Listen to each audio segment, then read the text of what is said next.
It's hardcore history. Addendum. So I am a Dan Jones fan, and many of you are too, no doubt.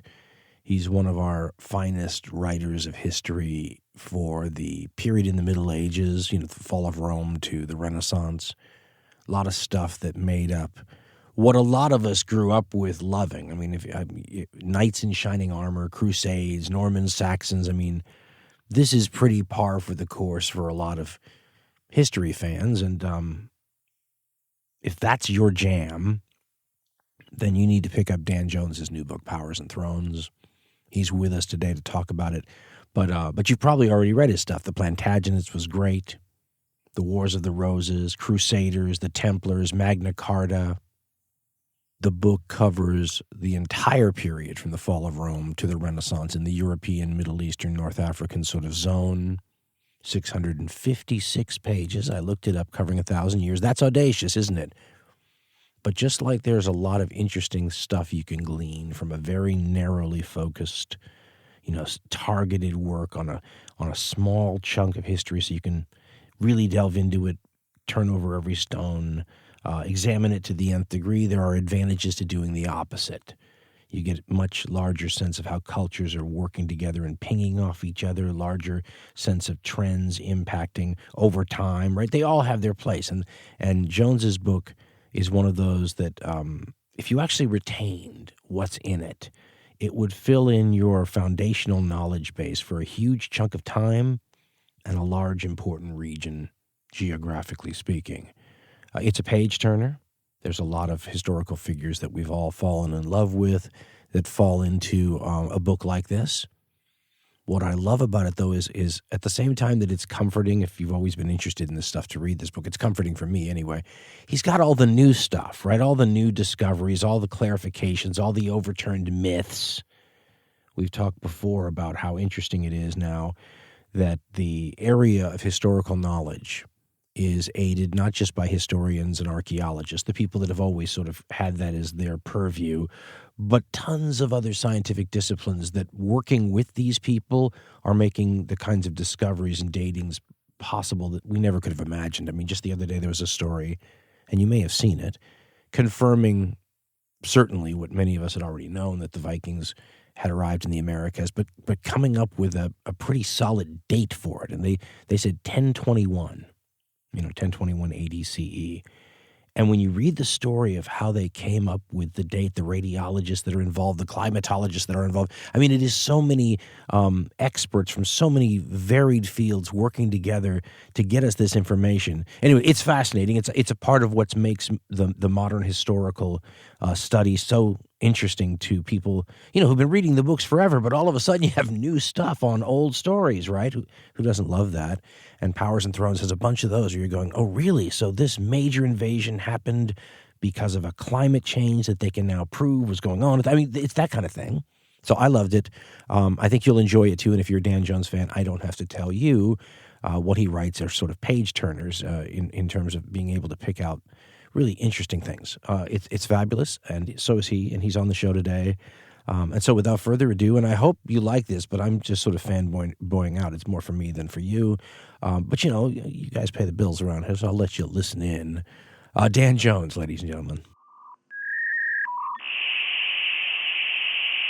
The first thing I want to say is that this book, I think I tried to describe it once as comfort food for a history fan like yours truly, because I grew up reading stuff like this. But what I love about your book is it incorporates all these favorite topics of mine with all the latest stuff, right? The latest evidence and theories. And I mean, I remember, for example, when you got to the part about the famous arrival of the Huns into the Roman world, and you threw the climate element in there and talked about, is it called a Chilean juniper plant or whatever that they used for climate dating? I was absolutely enthralled. So start off, I mean, there's a lot of people that think that history is sort of a set thing, and because once you know what happens, nothing changes. But talk to me about, like I said, a guy, yours truly, I was reading this stuff at 14 years old, 13, 12, and there's so much new stuff in a story that I thought I knew. That's pretty normal, though, isn't it? I mean, we're always updating stuff, aren't we? Well, firstly, I mean, thank you for those kind comments, and I'm glad like the book reminded you of those classic histories that you like to read, because I like to read those histories too. And I wanted to create a book that had that feel like you want to turn the pages. Like I could give this to an intelligent 13-year-old and get them like buzzed on medieval history. But if we're talking about, I suppose we're going pretty deep here early on, like what is history? And history is a dialogue, I think, between the past and present. Although in a book like I've just written, it's narrative, it's chronological, it starts at the beginning of the Middle Ages and follows the story through to the end. There's always new research going on in lots of different areas. There's always, and even more than that, every generation has its own preoccupations, which it seeks to somehow see reflected or see the foundations of them in the past. So that's why we can write new histories of, be it the Tudor dynasty, the Plantagenet dynasty, the Second World War, the Mongol conquest, or whatever, each generation, because there's always new research to draw on. But even more than that, there's new societal preoccupations to reflect. You know what? So one of those classic books that you've referenced, I don't know. I mean, tell me if you enjoyed this book as well when you were growing up. Was Barbara Tuchman's A Distant Mirror? Oh, right? Sure. Have it up in the bookshelf. Yeah, I can see it from here. I mean, that's a great book. That's a book that takes the calamitous 14th century. And it's written in, I think, 1974, and uses the 14th century as the title suggests, a distant mirror on the 20th. Another time of war and instability in Europe and plague and social turmoil. And when I started writing Powers and Thrones, I set out to write this history of the Middle Ages. I thought, how do we do that for the 21st century? How do we look at the Middle Ages with a sense of what matters to us today, and thereby create a form of empathy in the mind of the reader? And so when I tackled the Middle Ages, I was looking for things that I actually had a list of things I thought were going to be important, were already important, were going to become more important as the first half of the 21st century went on. And that list was climate change, mass migration, pandemic disease, technological change, and global networks. So as I was putting together this new history of the Middle Ages, I didn't seek to just only look at those things, but I thought if we can lift those out of the research, lift those out of the storytelling, then this will make the Middle Ages somehow seem approachable to this, be it an intelligent 13-year-old reading history for the first time, or, someone of our kind of generation reading history for the 15th time. That's the big philosophy of what I've been doing anyway. There's a line I like from an Ohio State University historian named Robert C. Davis, who says, history is, often as not, our present politics projected onto the past. And that makes it sound artificial, but the way I look at it is like when I'm reading your book and you're referencing climate change, tipping off certain major historical events. I recall that when I was younger, they still talked about climate change doing this, but because we understand and are living through more climate change than we were when I was younger, I think we get it better, if that makes sense. Look, you had talked about like globalized networks. Well, you understood that in 1982 also, but boy, you understand it so much better now when we live in it and it's so in your face. So I think that's just reflective of a better understanding that we have of how those things go now in our world, and then it's easier to imagine how they might have impacted an earlier world.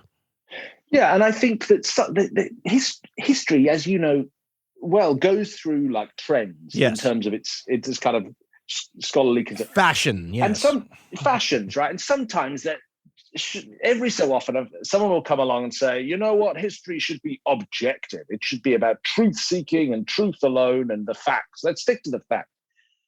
And that will be fashionable for a little while, and then some bright spark will go, you know what, that there is, you don't have to be a kind of French relativist philosopher to realize there is no objective truth. There's perspectives. The relativity defines how we think about the world.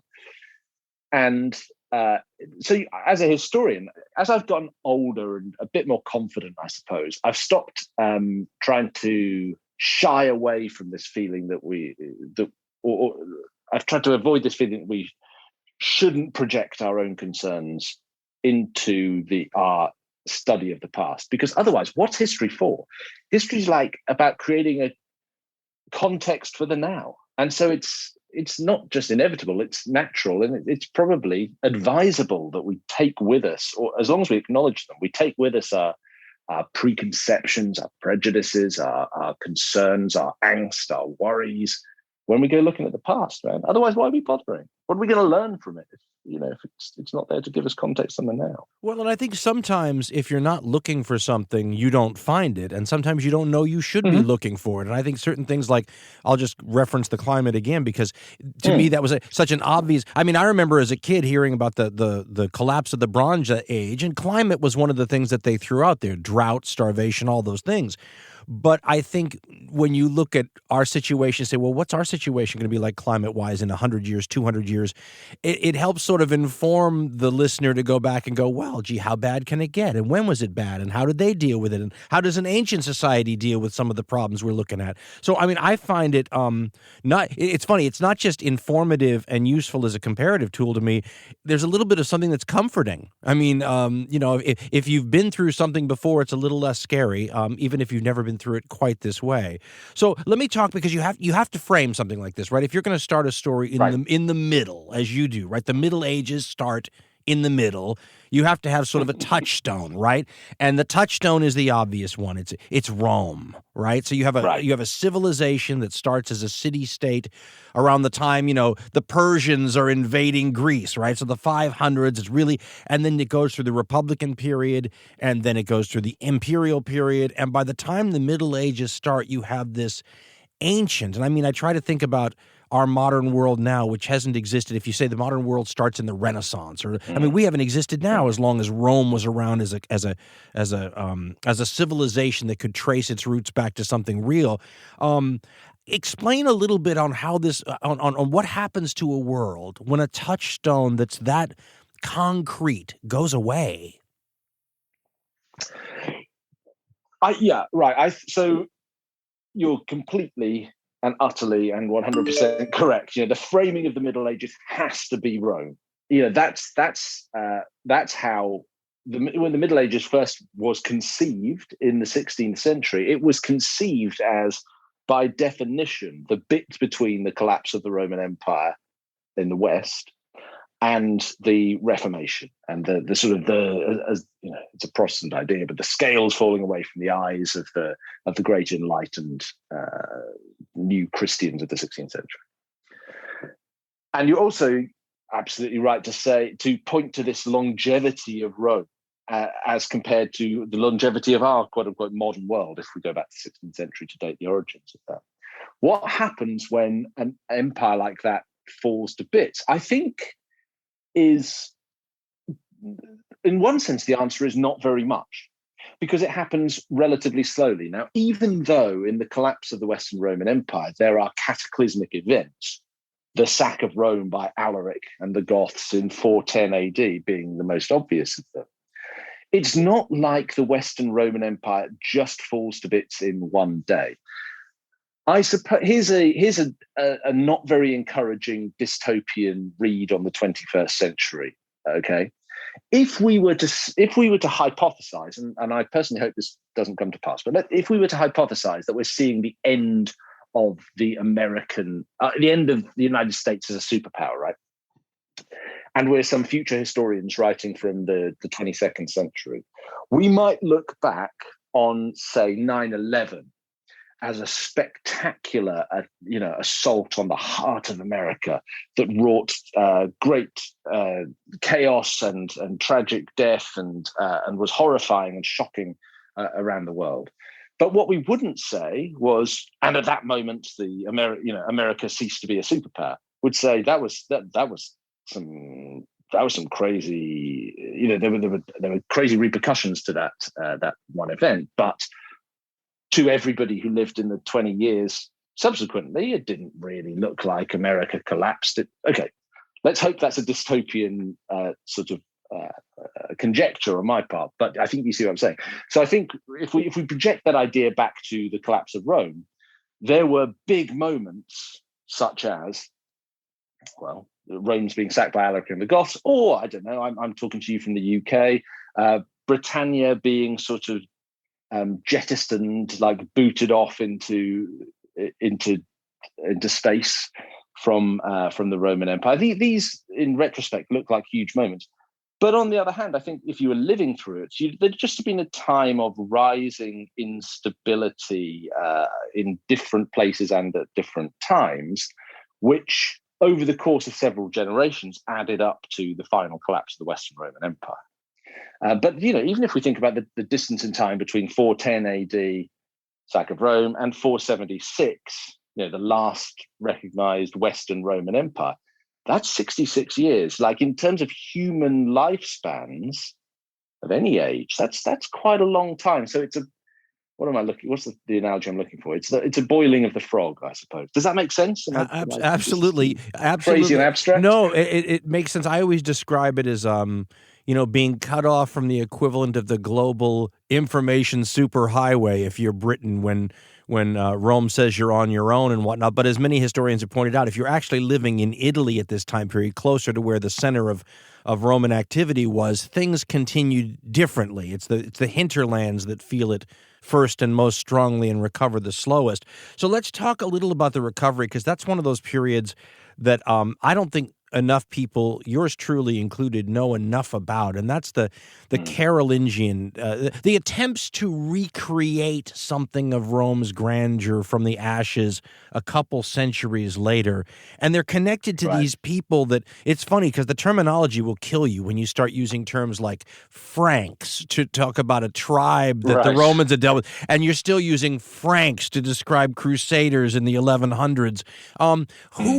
Maybe talk about this, because it's almost like when you talk about the Roman ashes, the entities that begin to arise from the ashes, as you said, that you look at and say, they didn't know then that they're going to play a huge role, but we, looking back on it now, realize these Franks are going to be an important entity. Whatever those Franks are, who are the Franks?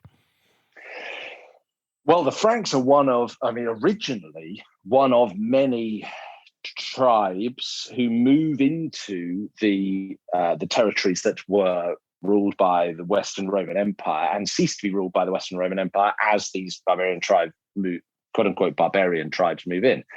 But you're absolutely right. I mean, look, if we're placing bets in, let's say, the 6th or even the 7th century AD as to who's going to be around in 1,000 years? Is it the Franks? Is it the Burgundians? Is it the Lombards? Is it the Visigoths, the Ostrogoths, the Vandals, the Suebi? There's all of these different tribal groups moving around what had been the Western Roman Empire, and at different times, different of them were ascendant. But by the 8th, 9th century, the Franks, who traced in their own mythology, they said that they'd come a wandering from the Trojan Wars originally, but they'd come a wandering from Eastern Europe, probably, sort of Germany, Central and Eastern Europe, across the Rhine into the broadly speaking, the area that we now call France, and had over several generations coalesced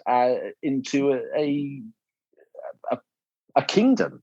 Let's call it a kingdom. It was ruled by kings, first the Merovingians, the long-haired kings, in which the king was connoted by by growing his hair very long and could be deposed by having his hair cut off.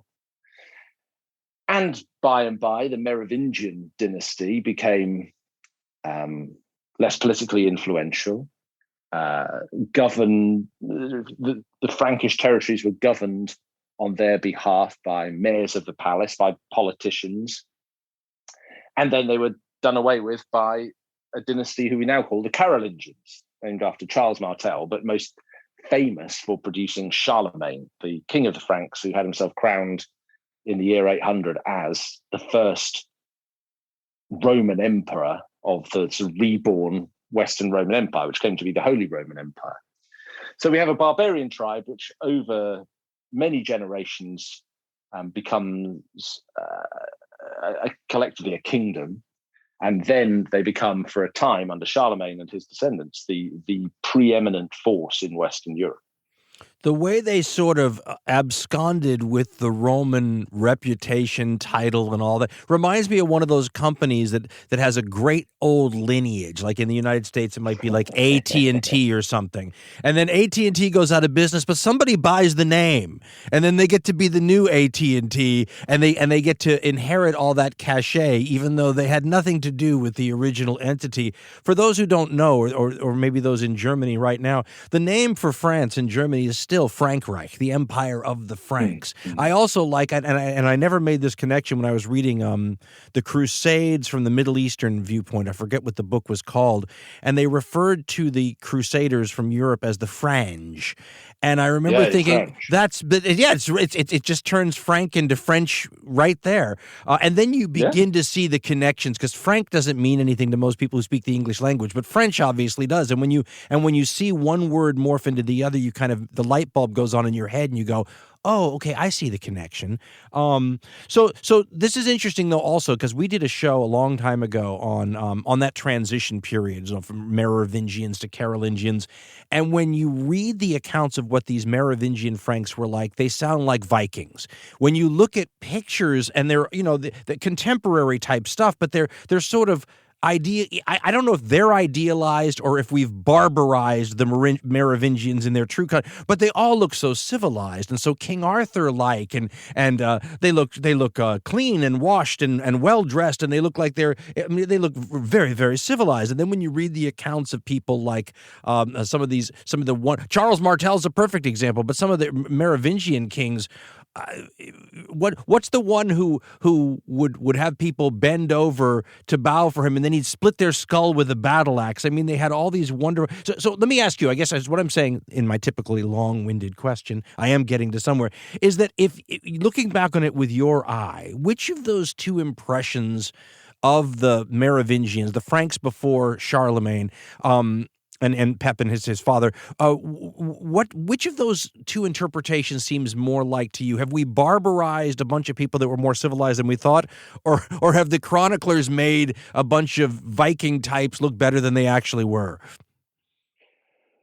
I think so much is what you want them to be. And I think particularly in the early Middle Ages, late antiquity, early Middle Ages, the evidence is so scant. I'm a late medievalist by inclination, by training. So when I came to writing this new book, a lot of the early Middle Ages was kind of virgin territory for me. And that was one of the reasons I enjoyed doing it.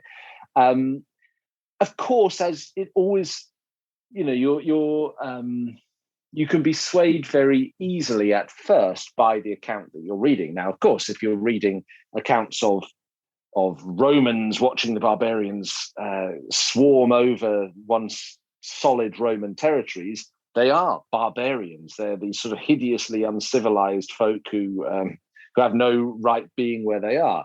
But of course, as time goes by and those hideously uncivilized folk who have no right being where they are become the ruling power, the chronicles become somewhat more, somewhat kinder to them. I'm a sucker for grave goods, Dan. And so if you take someone like Childeric I, probably the first Merovingian king we know very much about at all. You start finding all those bees in the grave goods, don't you? You find the gold bees, and so we're talking about a guy who died at the end of the 5th century, around, probably in 481, and in this ornamental gold bees, signet rings, spears, axes. Lots of garnet everywhere. I love it. Yeah. Oh, garnet everywhere. You've made it when you got a bit of garnet on you, don't you? So look, obviously, here is a society that has a luxurious material culture accessible at least to the people at the very, very top of it. Here probably is also a society that, like most societies in human history, doesn't really offer very much for the ordinary Joe at the bottom of it, just sort of subsisting as best he, she, and family can do. So I think it's totally a question of who you're looking at and from what perspective. Certainly, I think as here's the thing about the Middle Ages in general, to sort of blow back into a big point. As the Middle Ages wear on, the evidence becomes fuller, and the people start to seem a little bit more like us, recognizable to a modern eye, and somewhat more sympathetic. So, for example, it's much easier for us to sympathize and empathize and feel some kind of fraternity with Leonardo da Vinci at the end of the Middle Ages. The universal genius, the man designing machines and dissecting bodies and painting great paintings, than it is for us even to put ourselves into the mind of Childeric I with his lovely bees and garnets. Do you know what I mean? It just is easier because the time brings us closer to those people. So inevitably, I think when we look back very, very deep into the early Middle Ages, we can be somewhat appalled by the barbarity of the time. You make me think of something that I've always been fascinated with, and I don't know. I'd be very interested. Maybe this is a future book I need to work on or something. But I'm fascinated. So like when we look back at Leonardo da Vinci, like you just said, we understand that there has been tremendous amount of change, and we're comfortable with the idea that Leonardo would have dressed differently, looked differently, lived in a different sort of milieu than what we do, and that's understandable. But when you look at, for example, a portrayal, so you had mentioned the later Middle Ages or the solid Middle Ages, let's just say the 14th century, right, 1300s. Somebody, you'll see manuscripts with them portraying a much earlier historical event, so maybe something from Rome or maybe something from the Carolingians or what have you. But they portray it in contemporary terms, right? So the people will be wearing the same sort of armor that they would be wearing in the 14th century rather than armor that would have been, something more of a... In other words, we acknowledge that the things in Leonardo's time are not going to be like our own. They don't necessarily do that in the artwork. Did people... And this may not be a question that Dan Jones is the right person to ask, but do people back then, when they're talking about the kings of yore or whatever, do they understand that they're going to be living in a different sort of technological sort of situation, or is the assumption back then that everything is as everything was? Well, this is a really good example because we do the same thing today. So let's take let's drill down into the example you gave.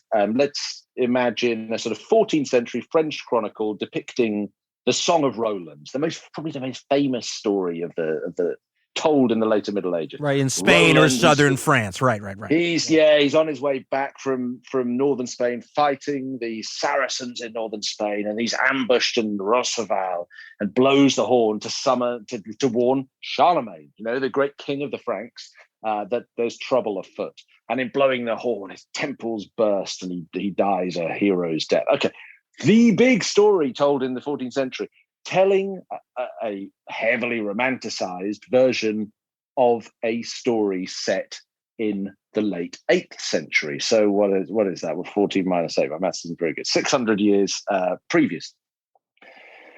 I just watched... Okay, and in that 14th century telling, you're right, the drawings will have them in 14th century armor, and the mores of all the characters will essentially be 14th century. These will be 14th century people gadding about 600 years earlier. Now, I just watched Ridley Scott's The Last Duel, about a 14th century duel between two dudes over whether Adam Driver character, Jacques Legree, had raped the wife of Matt Damon, Jean de Carouge.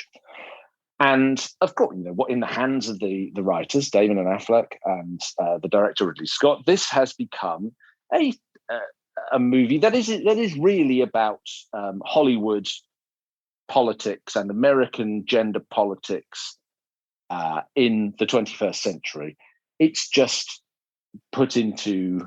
it just happens to be taking place in the 14th century. Now, the costume in that movie is the 14th century, so they're not all wandering about in skinny jeans with iPhones. I'll grant you that we don't do that anymore. But what is obvious throughout that entire movie is that this is one big analogy for the modern world. So we're doing exactly the same thing in the 21st century as was being done in the 14th century. And we're aware that we're doing it. Now, the big question is, to what extent in the 14th century are they aware that this is a sort of fabricated vision of life, or that maybe it wasn't quite like this under Charlemagne. This is only really speculation, but I think that we must credit our historical forebears with some intelligence and self-awareness. I think we often write self-awareness out. We don't credit self-awareness in historical figures enough. I think people realised that this is not maybe quite how it was, but this is also the best way to make this story recognisable to a modern audience. And so the attitudes between then and now, I don't think are really that radically different. Just the technologies are. I think that's a great answer. And I think I should have made a distinction between the highly educated members of society and those who'd never had any education at all, and that you were just pointing out may not even know about these events. So you have to make them relatable. So let's talk about, because when I was a kid and I was so interested in European history, you tend to forget all of the outward pressures of the other civilizations that are impacting that history. And you mentioned the Saracens and the Song of Roland situation. So let's talk about that for a minute. One of the more interesting and little known, I would think, and something that we should study more here in the West is the great original Muslim conquests of the Arab and Byzantine and the other worlds.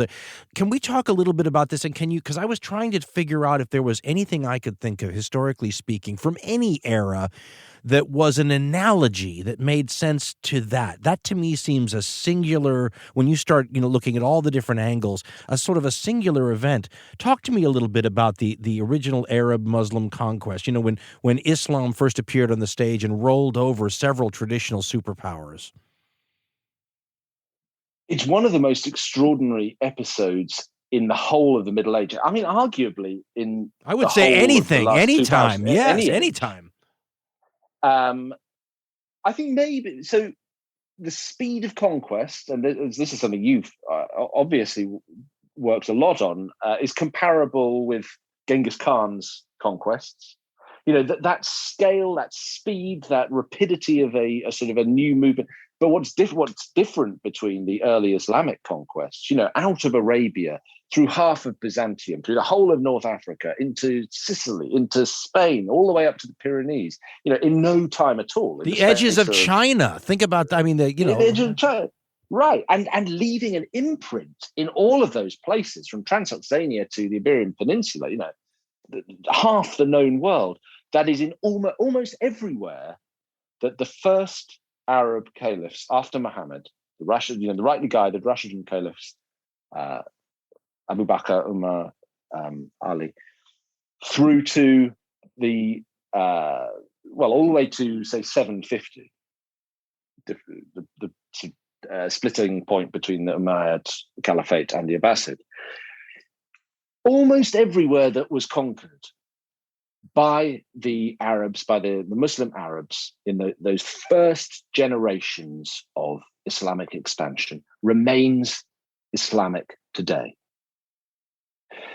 That imprint has lasted as long as all of the imprints the Middle Ages have left in terms of, in the Western Christian world, the rule of law, the cathedrals, the castles that are all over, Western Europe and England and Wales in particular, the music, the art, the elements of the political thought, just as much in the Arabic and Persian worlds.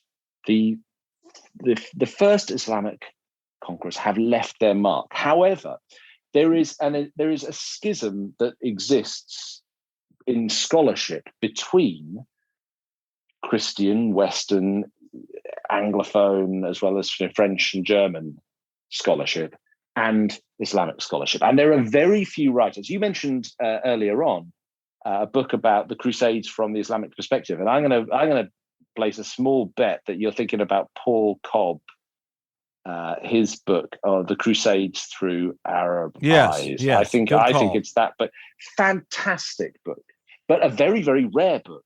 Almost nobody on either side is doing that, and because so we still have this enormous historical schism. When I wrote the chapter in Powers and Thrones entitled Arabs, which narrates the story from Muhammad's life all the way up to 750 and the sort of the end of the expansions. I went into a totally new scholarship, and I had to talk to completely new scholars. I called up my friend Samir Rahim, who's a brilliant, I've known for more than half my life, brilliant journalist.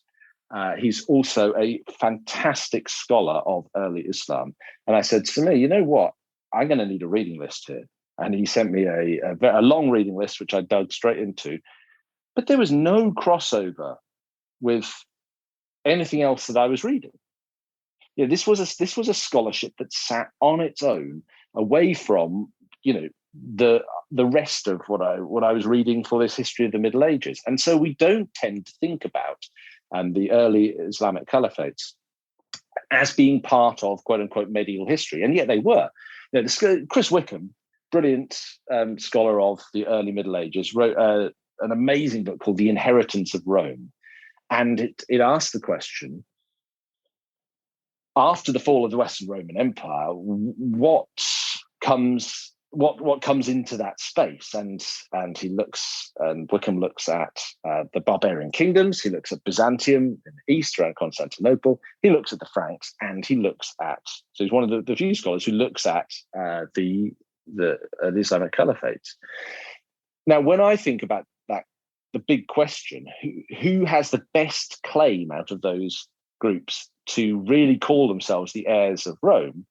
I would argue it's probably the early Islamic caliphs, because they put together the biggest empire on Rome's patch, bonded by a single language, Arabic, whereas Rome had Latin, bonded by something approaching a common bureaucratic imperial culture that's all the way from Transoxania to Spain. There is this sort of common feeling, bonded by a coinage, bonded by a faith above everything,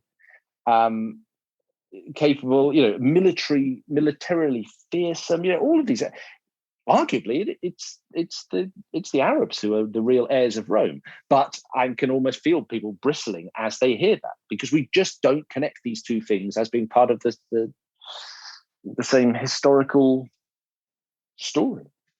Well, and maybe forget that, I mean, again, if we're looking at this from a geopolitical standpoint, and you put a map down from this era, you're going to see, I mean, this is how American military planners would look at it, right? They would say, well, right. Look, you're surrounded over here in Spain, which is Moorish. North Africa's all Islamic. The Middle East is Islamic. The Byzantines are under siege. And in the north, you have non-Christian people, and this would have been where Christianity was considered almost a power block, the way we saw, communism and the free world as power blocks. So it's not your power block in the north. It's not your power block in Spain. It's not your power block in North Africa. And then if you're looking at this from a European point of view, you also have, and I love these cultures, you also have what you could call sort of what would you refer to? You'd call it the Berlin Wall of Europe, but it's what happens once you get to the plains of Hungary and the more flat territory that becomes the Great Steppe. And you've always had, I mean, Herodotus is talking about Cimmerians and Scythians, and the Romans would use those same terms for much later peoples. But you have, we mentioned the Huns earlier. You've got an area there that just not only keeps the Europeans from expanding in that direction, but is continually pressuring towards the European direction. And it's one peoples after another, from Magyars and Huns and Avars and Seljuks. And talk to me a little bit about this great wall on the eastern side of European culture that is the steppe people, who also, of course, the other side of them is touching Chinese civilization, and they're acting as a conduit between the two worlds that are not only not connected, but in a lot of cases don't even know of each other's existence. Right, and maybe the analogy is the way we sometimes talk about bodies of water being either... That's a good one, very good, yes. Roads or walls, right? On a tiny scale, it's the English Channel is either a barrier or it's a bridge. The same is probably true of the Great Steppe that conjoins Eastern Europe with northern China. Now, I think you're absolutely right. For the most part, that sort of keeps these big power blocks, these different peoples apart. However, when you come to suddenly the Mongols appear at the end of the 12th century, it becomes like a super highway. And for the right military superpower, as the Mongols turn out to be, that's a road. That's a super highway for them to charge along. I think if we're thinking about those big blocks that emerge in the Middle Ages, and to connect this a little bit with the role of Islam and the Arab-speaking and Persian world, it's interesting. After the 8th century, roughly, those blocks don't really move very much, and it's only there's an expansion of the Western Christian world, isn't there? In Spain and Portugal, something interesting happens. The Reconquista is very, very unusual. Unlike the Crusades to Egypt, unlike the Crusades to the Middle East, to the Near East, Eastern Mediterranean, there's a permanent change in the sort of faith groups which govern that territory. We can look at Northern Europe, the Baltic, Scandinavia. That too, there's a Christianizing process there. There's a Christianizing process in Poland and Hungary and so on. But it does that remains the block. Where Europe doesn't. It's not like the Crusaders go along that step, marauding their way all the way to modern Beijing. Is it? It's, for the most part, I think you're right. I think that Great Steppe Land is a barrier, and it's not. It doesn't become a conduit west to east. It's only ever really east to west. One of the really interesting periods of history, I think, is the one where, it's analogous, I think, to the American so-called conquest of the Old West, when the Russians begin to push, 16th century, 17th century, they begin to push east, going after the various steppe tribes in that direction, and the Chinese simultaneously are pushing west. And it's only with the change in technology or whatever that they're able to master this weapon system that had dominated that area and kept those powers out for millennia. Let me shift a little bit, because I got another interesting people, and I really want your take on it, because I've never known how to classify them or put them into the proper sort of place. How do we classify Normans?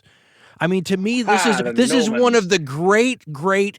I mean, for those who don't know, we have this group of people, and I'll let Dan explain the background or the fusion that's always been blamed for creating these people. But they arrive on the world stage. I mean, if this is a giant play, right? Human history is a giant play. You have certain characters. We have American soap operas here in the United States that have been on TV for like 50 years. So we have this giant play, and there are certain characters that are always there. There's always the Chinese. There's always, the Persians. But then there are these characters that come in and are really important to the story for a short period of time and then just sort of disappear. Talk to me a little bit about the Normans in that kind of a context. Well, first we've got to think about what the word actually means. Yes, don't we? Yes. It's connected with Northman. And the reason it's connected with that is because the Normans, you use the word fusion. I think that's exactly the right word. The Normans are a people who are created in a sort of a process like nuclear fusion between the Franks and the Vikings. So the Franks under Charlemagne, around the turn of the 8th into 9th centuries, had begun expanding from a state that bridged modern France and Germany. It's the original European Union. It's France, Germany, Luxembourg, Austria, Northern Italy. It's like the 1950s version of an economically united Europe. That's the core of the Carolingian Frankish world. And then there's sort of dual processes of expansion of the Frankish world. South over the Pyrenees into Muslim Iberia, and then north into the pagan lands of Saxony and up towards what becomes a Danish march, a sort of a liminal zone between the Christian Frankish people of the Frankish world, of the Carolingian Frankish world, and the Vikings, the Scandinavian pagan people of the north. Now, over time, those people start to come into more and more regular contact with one another. And I'm quite persuaded by the line of thought that says the reason you start to see Viking raids the reason the Vikings set up at Lindisfarne and in the mouths of rivers all down modern France and at the end of the 8th century is because the Franks are starting to make themselves known, as a wealthy people who like to build monasteries, i.e. undefended, wealthy places that are easy to raid. So anyway, the bigger point is little by little, the Franks and the Vikings come into more and more regular contact with one another, so that by the end of the 9th century, there's constant Viking raiding into the Frankish world, and a succession of Frankish kings have to sort of scratch their heads and wonder what on earth they're going to do about this. This is sort of settled eventually with the creation of Normandy, with the award of land around the River Seine and the city of, the important city of what's now Rouen. This is settled upon, effectively, a bunch of Vikings, and the appeasement of the Vikings is by giving them a little portion of the Frankish state in which to live. Now, their accommodation with the Frankish world is most notably conversion to Christianity. And then over a few generations, by the time we get to the middle of the 11th century, you have a sort of quite unique people, the people that produce, famously, William the Conqueror, the bastard of Normandy who invades England, or Robert Guiscard and Count Roger of Sicily down in southern Italy and Sicily, scourges of Byzantium and popes all at the same time. But really, what are these Normans? They are a hybrid of Franks, Christian but quite warlike Franks, and Vikings, out and out traveller, robber, pillager, trader. And this, and trader, of course. You mustn't forget trader. After they pillaged you, they'll trade with you. That's right. Wonderful news. But they're an extraordinary people. Here in England, where I'm sitting right now, 1066 is, one of those turning point dates in history. It's one of the biggest dates in the whole of English history. Better known even than our loss of the American colonies. We're still much more hung up on the invasion by William, Duke of Normandy, than we are by the sort of the loss of the colonies. So the Normans get about, but it's not just England, because as I've just mentioned, it's also southern Italy. And I think the arrival of the Normans into southern Italy and the Norman conquest of Arab Sicily is a judderingly important historical moment, because it becomes that those Norman territories in southern Italy and Sicily become pivotal to the Crusades. And I think the Crusades, 30 years on from the Norman conquest, the First Crusade, that really is a historical turning point. That's something that everybody in the whole of the Western European world hears about. 1066 in England is not in that order of magnitude at all. The fall of Jerusalem in 1099 to Ifrange, yes, the Franks, but driven by the Normans, Beaumont and crew at the heart of them.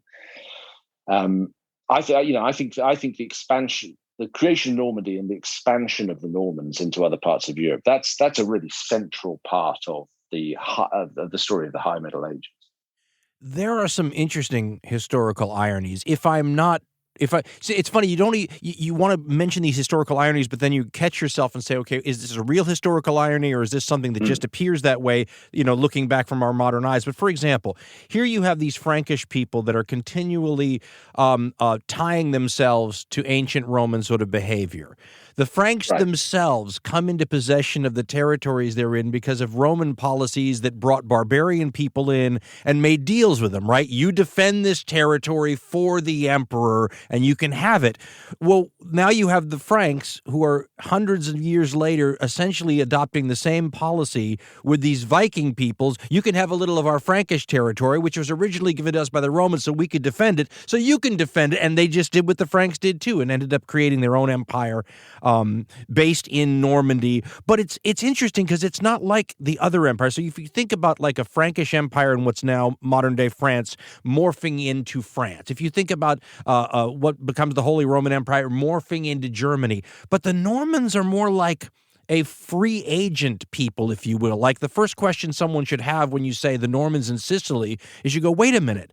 How did the Normans find themselves in Sicily? And are these Norman soldiers or are these... So in other words, trying to figure out and relate them to peoples. I mean, I was trying to figure out what the proper word for Normans is. Do you call Normans a tribe? Do you call them a family? Are they like proto-Habsburgs? They go around everywhere and rule multiple... You had mentioned at one point that you have Normans who are up at the wall between the Scottish and English borders up at Hadrian's Wall at the same time that they're all the way down at Sicily. They're moving towards the Middle East. I mean, who are these guys? And who makes up the soldiery? I mean, is there a Norman ethnic group? How does one put them in the normal boxes we're used to working with? Yeah, I mean, it's interesting. I think part of this, I'd be interested to know what you think about this.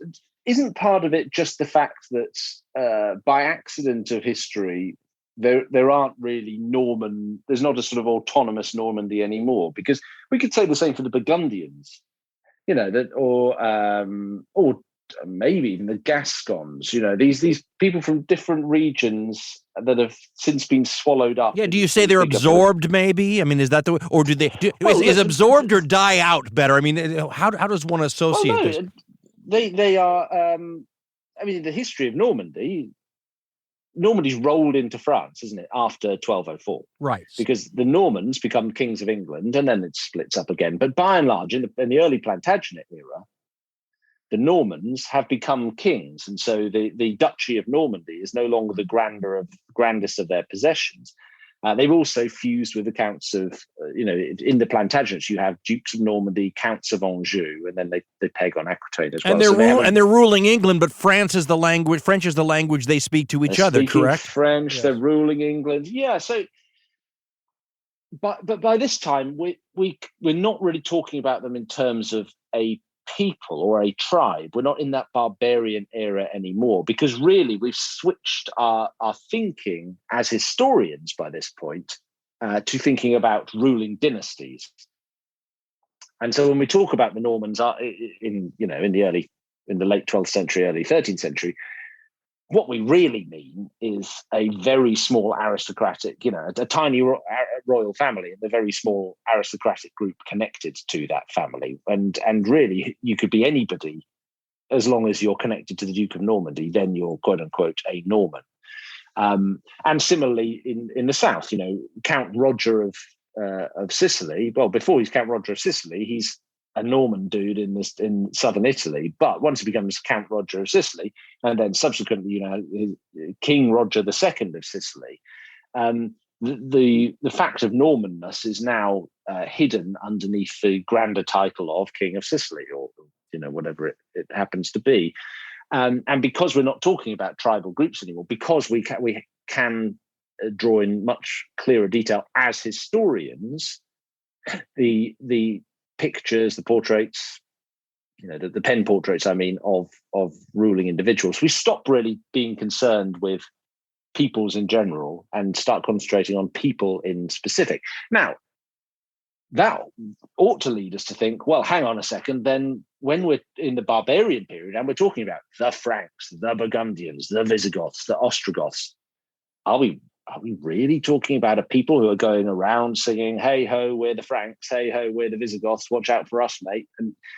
Or are these just historical terms we have to use because of the paucity of evidence? We're just aware that a group of people, a ruling group of people, moved into a certain area. This is a problem of wildly different evidence, I think, between the early Middle Ages the high/later Middle Ages. It's funny because when we had just mentioned the Arab conquest earlier, and when you think about that in military terms, there's like a domino effect where they'll conquer people and they become larger and larger and more powerful and more capable. But the Normans are kind of an opposite sort of thing. And I'm trying to figure out what accounts for their success. Like over the eras, the viewpoint had changed. I remember when we used to war game the Normans, they always tried to figure out some sort of wargaming advantage you can give them to try to provide on the battlefield some semblance that displayed the fact that these guys are doing amazing things. I mean, if you read the Byzantine chroniclers, for example, who thought all Franks were irresistible chargers and whatnot, but even they seem impressed by Normans and Norman leaders and whatnot. Talk to me a little bit about what might explain a relatively small number of people. And the Normans are not some giant state. They're not creating the same sort of domino effect and absorbing other peoples as steppe peoples did, as the Arabs did. What the heck did these guys bring to the table, whether it's on a personal level, a personality level, or a military level, that might account for this success? Well, I think on a personality level, it's always tempting to see the kind of Viking outwardly mobile mentality, right?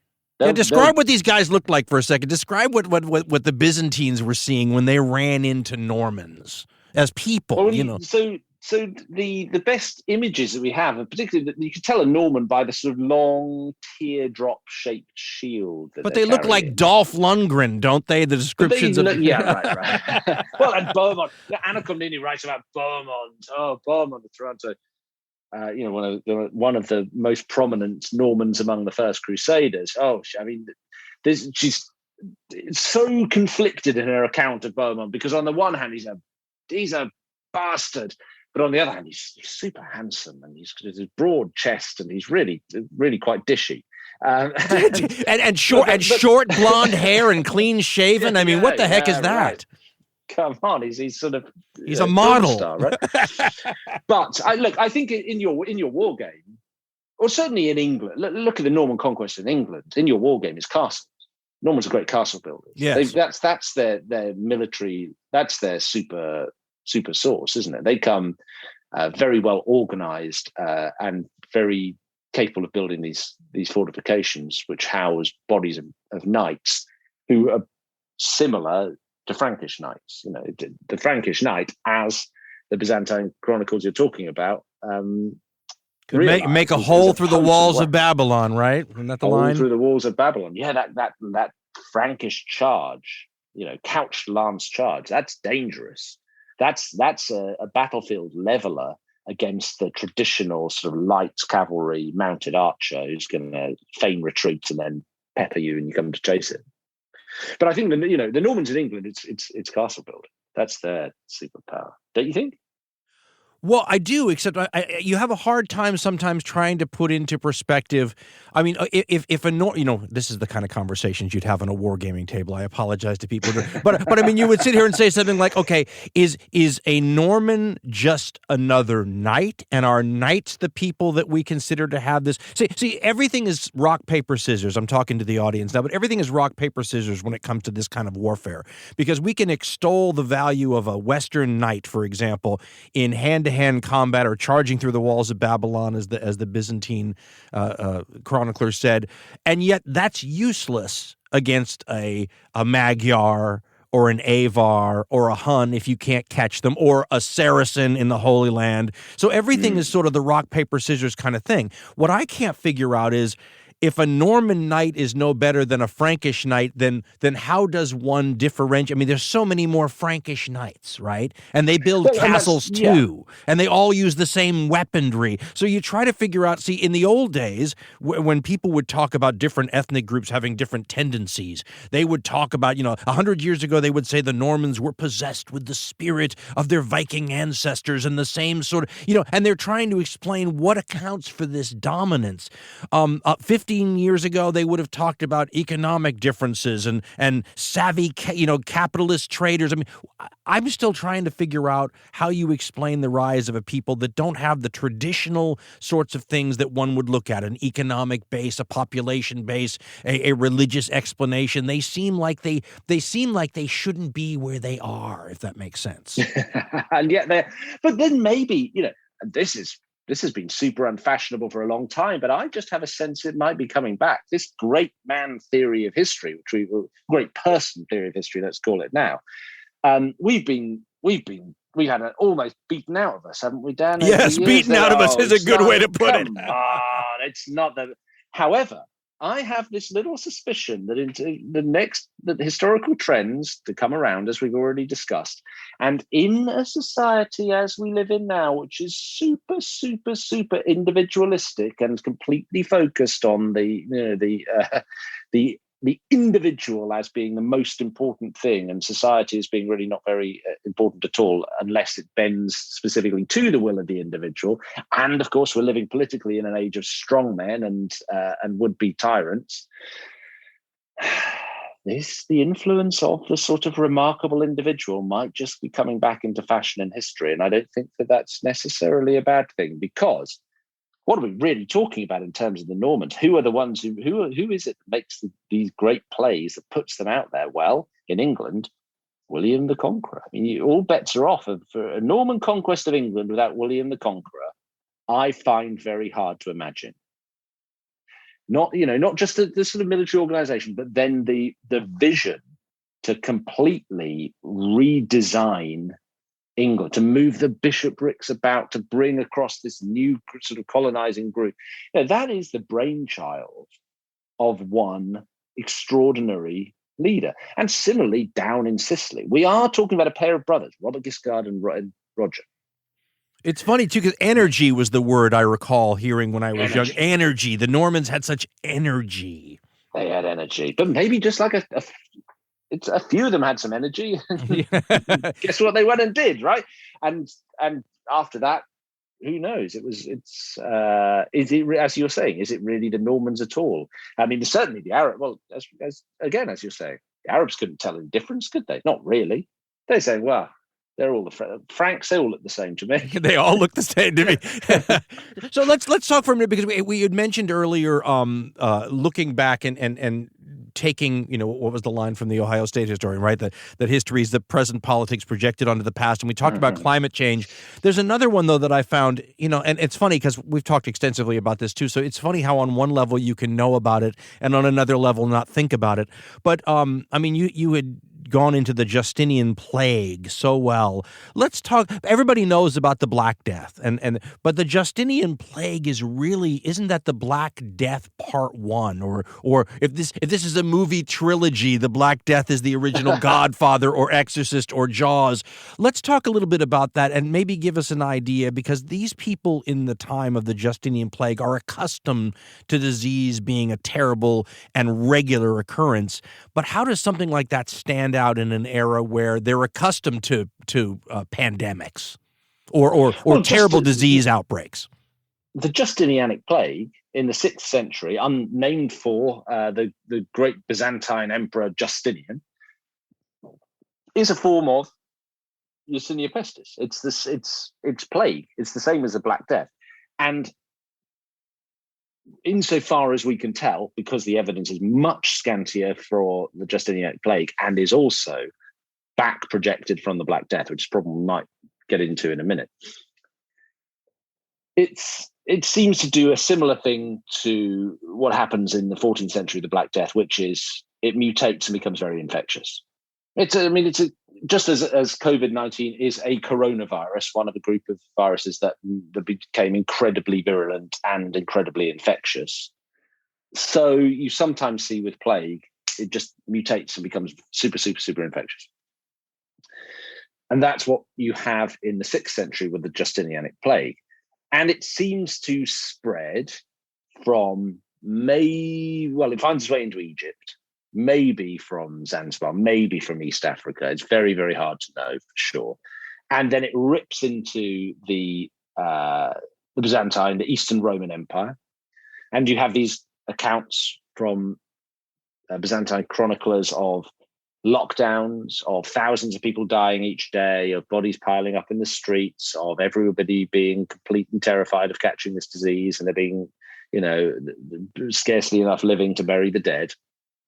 There's evidence that the disease found its way as far afield, certainly as Germany, into Western Europe.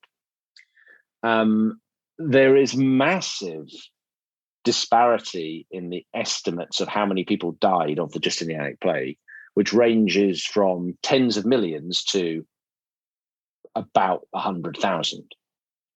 We just don't know. The accounts give us the impression that this was, just as the Black Death in the 14th century was, which we do know killed up to 60% of populations wherever it struck. This was pretty apocalyptic. Traditionally, I think that the historians have been on a journey towards saying, well, maybe the Justinianic plague wasn't as bad as we thought, and these accounts of pandemic disease do seem very overblown. But I tell you what, you read them during a global pandemic, and suddenly, you're back to thinking, well, maybe actually these guys had a point. I found that certain writing about Justinianic plague and the Black Death during a pandemic, it's impossible not to have your perspective as a historian changed. Let me give the listeners an example of your writing here on the Justinian plague. This is a quote from Dan Jones's book. Quote, John of Ephesus was sent off by the emperor to baptize pagans in Asia Minor, but he found himself traveling through a death zone. In town after town, the sick and suffering staggered through the streets, their bellies swollen and mouths hanging open, eyes bloodshot, pus leaking from their mouths. Grand houses in which entire families and their servants had died stood silent, every room occupied by corpses. Contorted bodies lay unburied, their midriffs rotting and bursting in the heat of the day. The flesh half-eaten by hungry dogs. The roads and highways were empty. The usual thrum of trade and traffic interrupted. In desolate villages, no one was left to harvest crops and fruit trees. Animals were left unshepherded to roam the countryside as they pleased. End quote. That's heavy-duty stuff, and all of a sudden makes you feel like the pandemic you're living in now. You become very grateful for modern medical technology, don't you? Yeah, you sure do. But let me tell you, all of that passage that you quoted there, I've drawn on. The reason John of Ephesus is presented as the lead character is that's his account. That's just my putting it into sequence. And so this isn't some sort of purple prose flight of fantasy. This is what your man saw and wrote down. And as I was saying, I was writing that right at the, I think I wrote that in March, maybe April 2020. So that's peak COVID terror lockdown. And it's impossible to write that without, during a pandemic, without feeling a degree more sympathy for John of Ephesus than one might have done had I written it a year earlier. When you begin pandemic, oh, well, really, can it have been quite so bad? But this goes back to the beginning of our conversation, which is what I don't do in that chapter that you just quoted is then really push the point much harder and say, see, this is just like COVID-19. You just let that rise out of the text. And I think I hope anyone reading that in the next, say, 5-10 years will go, my God, yeah, that sounds really familiar. Man, maybe I've got a little more in common with these medieval people than I thought, than I might have thought I did. I wrote a chapter in my book, which came out 4 months before the pandemic, called Pandemic Prologue, ? And then in 4 months, it was completely outdated and obsolete. So I know exactly what you're talking about. I would have loved the perspective of maybe being able to look at our own time and draw some comparisons. I probably would have done it in too heavy-handed a way. So the way you did it is wonderful. But I think you'd have done it brilliantly, and because you're a fantastically skilled historian. I think it is just, look, when I made that list I told you about, climate change, mass migration, pandemic disease, technological change, global networks, pandemic disease was third. on the list for a reason. Like, this was before COVID, and I was like, and it was actually the thing I thought might be hardest to sell. Look, I knew I was going to have to write about Justinianic Plague. I knew I was going to have to write about the Black Death, but I was like, how am I going to sell this to a 21st century audience as being something that connects the modern to the medieval, when the closest thing we've had is SARS, and that's 2004, and that's the Far East.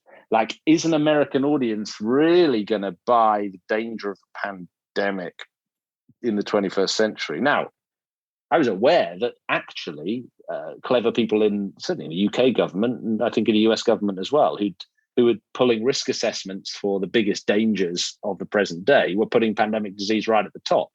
But dang, I mean, I didn't I didn't see one coming. Did you?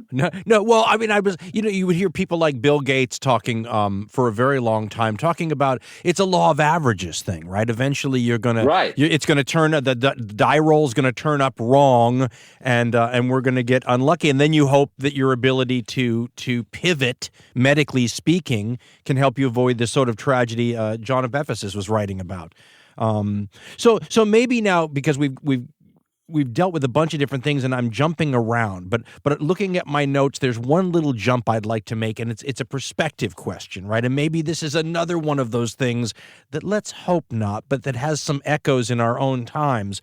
I was curious about the way, and this is really how, your book starts with the Roman Empire and then moves on from there.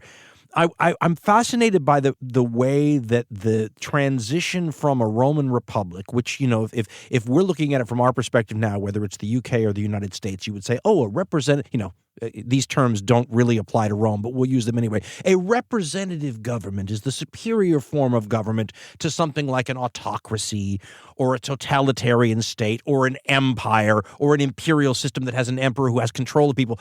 But that's not how someone like Augustus Caesar's changing, and of course he had several successors afterwards who helped codify these changes.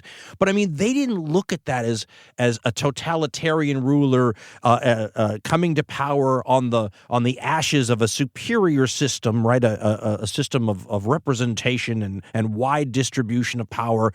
How come we don't look at someone like Augustus Caesar as taking, I mean, if it happened in Germany in 1932, we would say that a republic was destroyed and on its back was a dictatorship, but it would be seen completely different. How come we view the Roman transition from a republican form of government to something else in a more positive light? Is it because compared to what the republic was at the very end, it was a more positive light, or is this more of us viewing it from I suppose the British Empire in the late 19th century might have viewed it differently, but it seems to me that you're celebrating something that if it happened today, we would consider to be a terrible thing.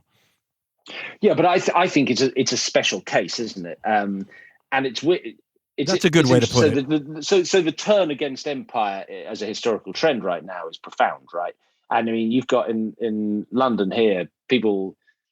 Actually, people sort of defacing Churchill's statue. I talked to one of my kids about Churchill. I was doing something to do with Churchill the other day, TV wise, and I mentioned Winston Churchill to one of them. They're ages 12 and 9, the eldest ones, and the 12-year-old said, "Churchill, yeah, I heard of that guy. He's the racist guy, right?" I'm like, wait, hold on a second, hold on. There are other things I might need to tell you about Winston Churchill, as well as that very salient fact.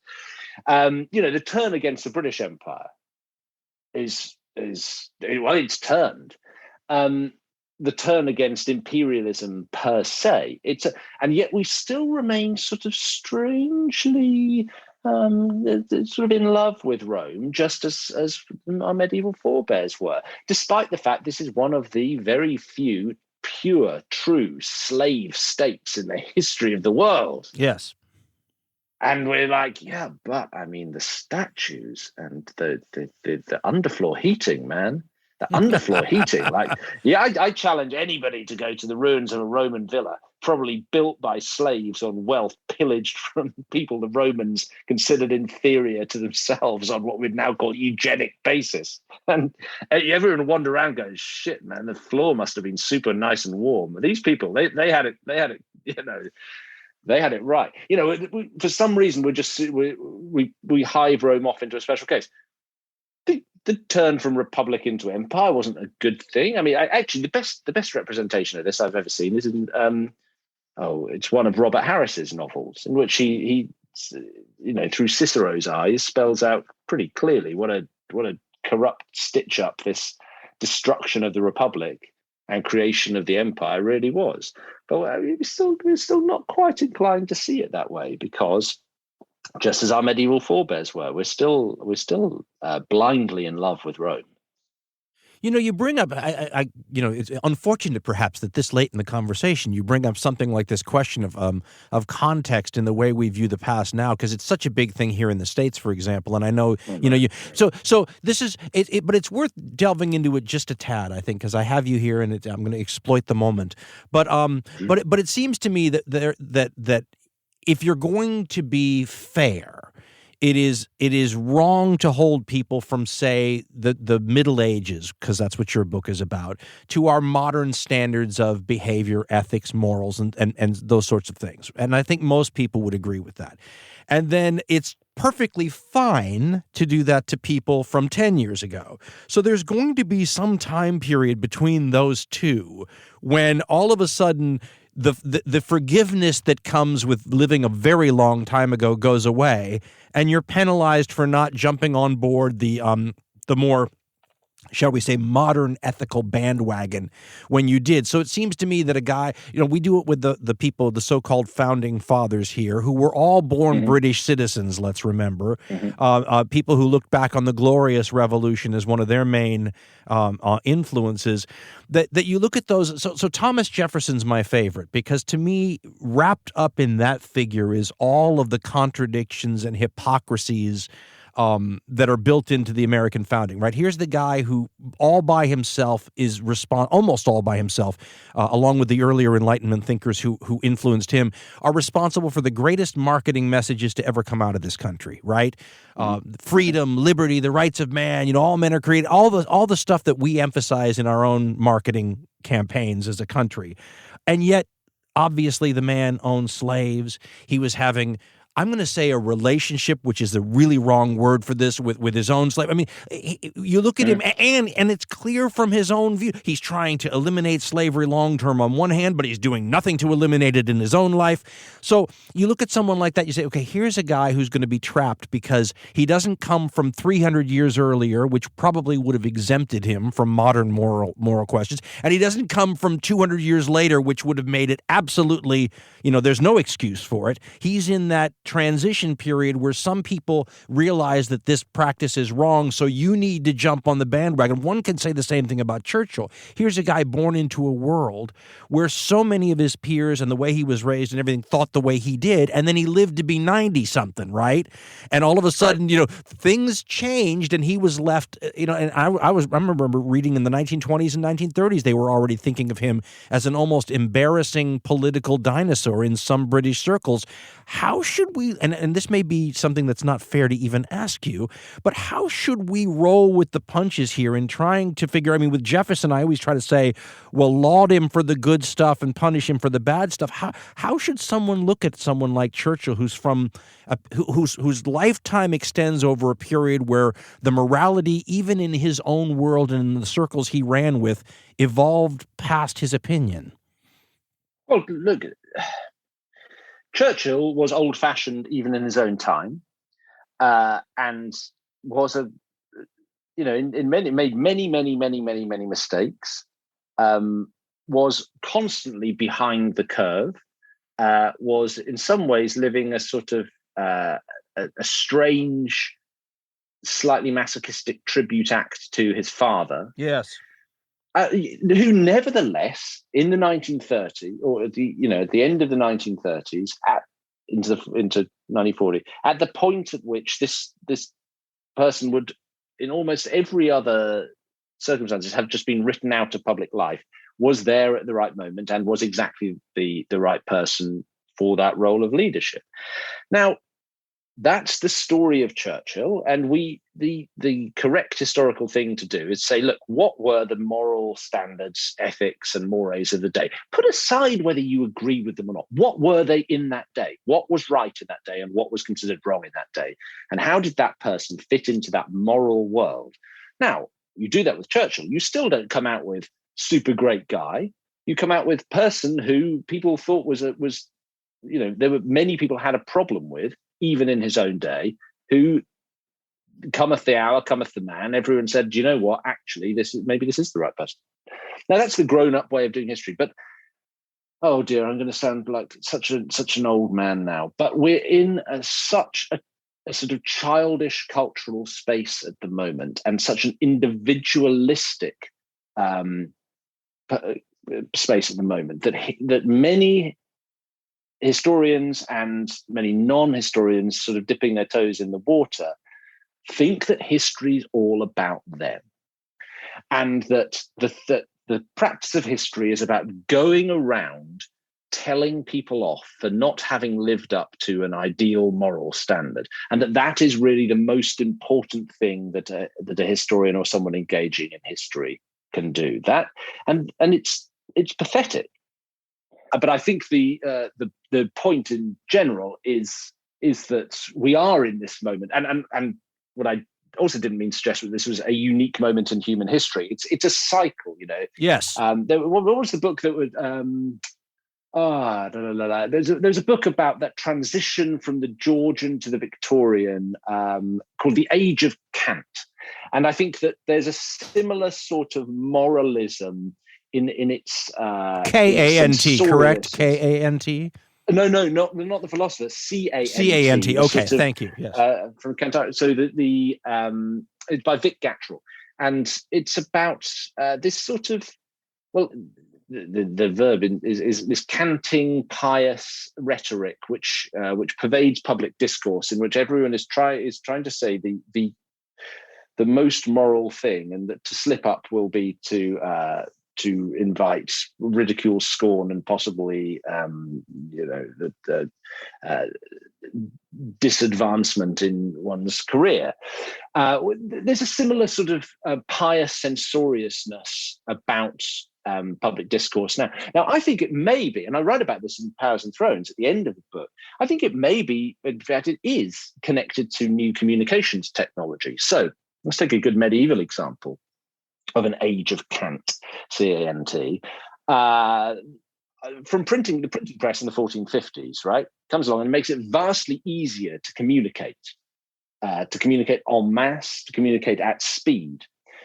And what do you see happening in public discourse in the decades afterwards? It becomes incredibly moralistic, incredibly censorious, people attacking one another all over the place, and you have a culture war that emerges, which is what we call the Reformation. Now, there's an analogy to be drawn there with the age of the iPhone and social media, the immediacy and the availability of publishing, and of publishing at scale. And what do you see happening immediately to human discourse? It becomes very, very fractious and very, very sort of pompous. And that's the moment we're living in at the moment.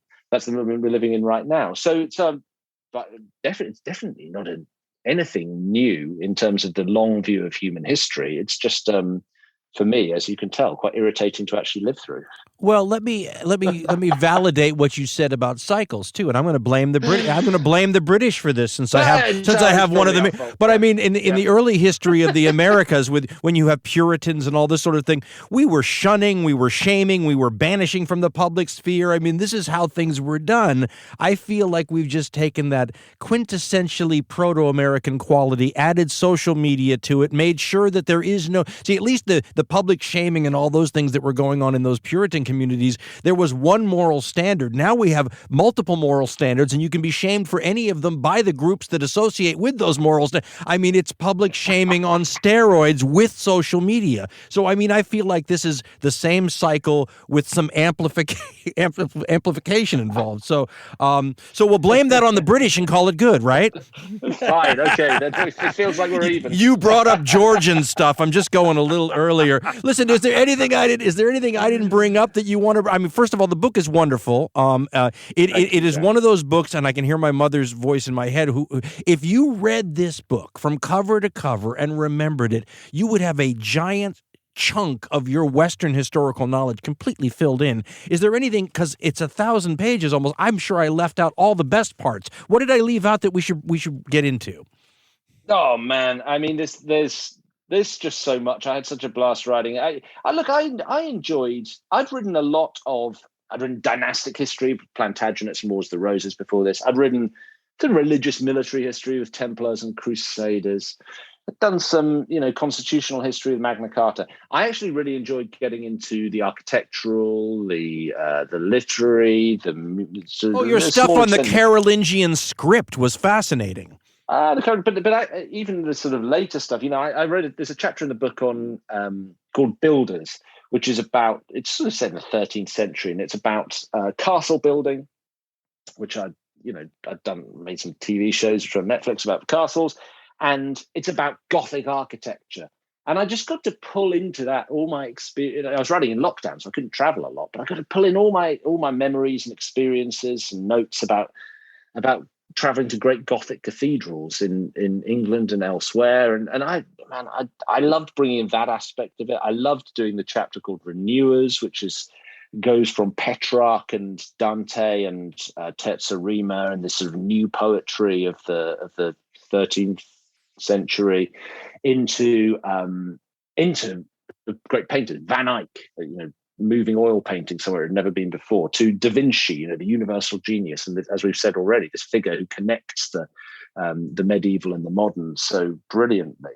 And so what I suppose, what am I trying to say? I'm trying to say that actually my takeaway from the Middle Ages, or what I hope people will take away from my book about the Middle Ages, is that there's a lot of dudes slaying each other, and that's a constant in history. But there's also, I hope more than any book I've done, this sort of a much richer texture to life in the Middle Ages, and a greater sense of the legacy, the visual, artistic, cultural legacy that this extraordinary age brought to us. But I mean, we could be talking another 2 hours.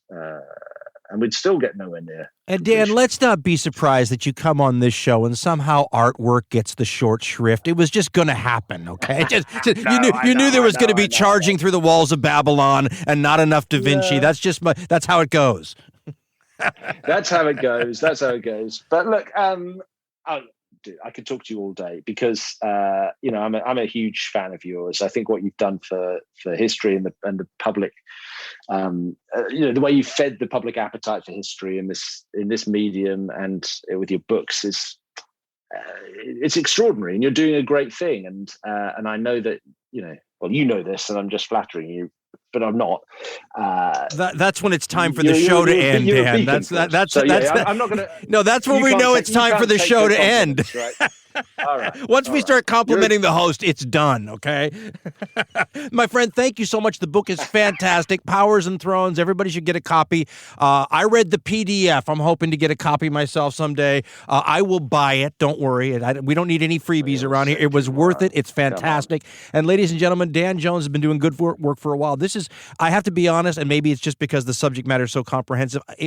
So far, it's my favorite book you've ever written. So, thanks, brother. That's super kind.